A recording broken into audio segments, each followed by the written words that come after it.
حکم یہی ہے کہ 7ویں دن ہی نام رکھا جائے۔ اب نام کے مسئلے پہ آگے جھگڑا ہو جاتا ہے، کیونکہ ددیال کہتا ہے جی ہم نے رکھنا ہے، بچہ ہمارا ہے، ننیال کہتا ہے کہ نہیں جی اس کا نام ہم رکھیں گے۔ اچھا، اب نام کے لیے جب فون آتے ہیں نا، جی آپ محمد ابو بکر نام رکھیں، یہ ہمارے گھر میں پہلے ہے، محمد عمر رکھ لیں، یہ خاندان میں اور بھی ہیں، محمد عثمان رکھ لیں، پرانا ہو گیا۔ یہ ہمارے خیالات ہیں، معذرت کے ساتھ عرض کر رہا ہوں، یہ ہمارے خیالات ہیں۔ حضرت کو یونیک نام بتائیں، یونیک، منفرد، الگ، جو کسی کا نہ ہو۔ تو نتیجہ یہ نکلتا ہے معذرت کے ساتھ کہ جو ہم ڈرامے دیکھتے ہیں، باپ کی طرف سے آئیں یا ماں کی طرف سے، اب جس کو جو ایکٹر پسند ہے جو ڈراموں میں، فلموں میں، اب وہ اسی طور پر اپنے بچے کا نام رکھ لیتے ہیں، اور بچہ جب بڑا ہوتا ہے نا، اسے اپنا نام سن کر ہی شرم آ رہی ہوتی ہے کہ میرے ماں باپ نے میرا نام کیسا رکھا ہے۔ یہ بچوں کا حق ہے، جو بتا رہا ہوں آپ کو، کہ بچوں کے نام اچھے رکھا کریں۔ نبی کریم صلی اللہ علیہ وسلم نے فرمایا اپنے بچوں کے نام میرے نام پہ رکھو۔ حضور نے فرمایا اپنے بچوں کے نام انبیاء علیہ السلام کے نام پہ رکھو۔ حضور نے یہ بھی فرمایا کہ عبداللہ اور عبد الرحمن، یہ جو نام ہے یہ اللہ کو بڑے پیارے ہیں۔ اچھے ناموں کے بارے میں ترغیب دی گئی ہے۔ یہ ذہن میں رکھیے گا یہ بات، جو بھی ہم اپنے بچے کا نام رکھتے ہیں اس بچے کے اوپر اس نام کے اثرات آخری دم تک رہتے ہیں۔ جو بچوں کا نام جو ہے وہ سوچ سمجھ کے رکھا جائے، دیکھا جائے کہ انبیاء علیہ السلام کے ناموں میں سے، حضور کے ناموں سے، تو سوچ کر اچھے ناموں کا انتخاب کیا کریں۔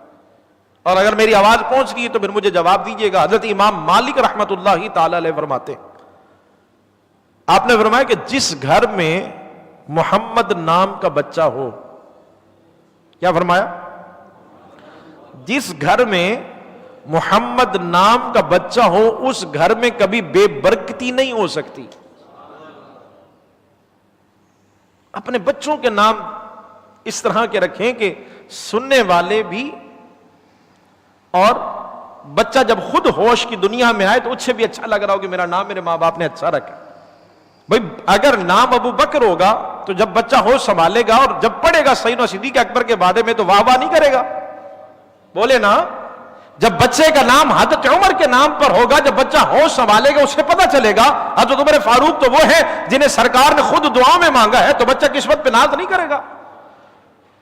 جب وہ حضرت عثمان کے نام پہ بچوں کے نام رکھو گے اور جب وہ ہوش کی دنیا میں آئے گا تو وہ سوچے گا کہ میرا نام میرے ماں باپ نے عثمان رکھا ہے، اور حضرت عثمان غنی کے نام کی نسبت سے رکھا ہے، اور عثمان غنی تو وہ ہیں جن کے لیے میرے محبوب نے فرمایا تھا اگر میری 40 بیٹیاں بھی ہوتی تو یک کے بعد دیگرے سب عثمان کے نکاح میں دے دیتا۔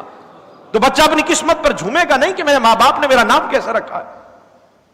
اور اگر نام رکھا جائے علی، محمد علی، تو جب بچہ ہوش سنبھالے گا، جب وہ تاریخ پڑھے گا، سیرت کی کتابوں کا مطالعہ کرے گا، محافل میں جائے گا، جب علی علی ہوتے دیکھے گا اور اسے یہ بتایا جائے گا کہ حضرت علی وہ ہیں جنہیں کریم آقا صلی اللہ علیہ وسلم نے فرمایا، جب صحابہ کرام میں سب کو سرکار نے بھائی بھائی بنایا نا کہ فلاں فلاں کا بھائی ہے، فلاں فلاں کا بھائی ہے، فلاں فلاں کا بھائی ہے، تو حضرت علی رضی اللہ تعالیٰ عنہ کو کسی کا بھائی نہیں بنایا۔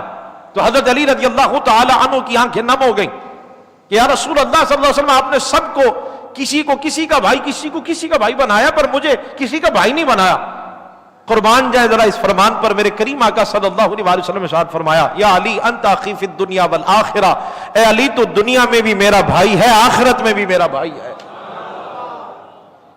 علی کا ذکر عبادت، علی کا ذکر عبادت ہے، علی کا ذکر گناہوں کا کفارہ ہے۔ جب آپ اپنے بچوں کا نام محمد علی رکھیں گے اور جب بچہ یہ پڑھے گا مولا کائنات حضرت علی شیر خدا کے حوالے سے، مجھے بتائیے وہ اپنے نام پہ ناز کرے گا یا نہیں؟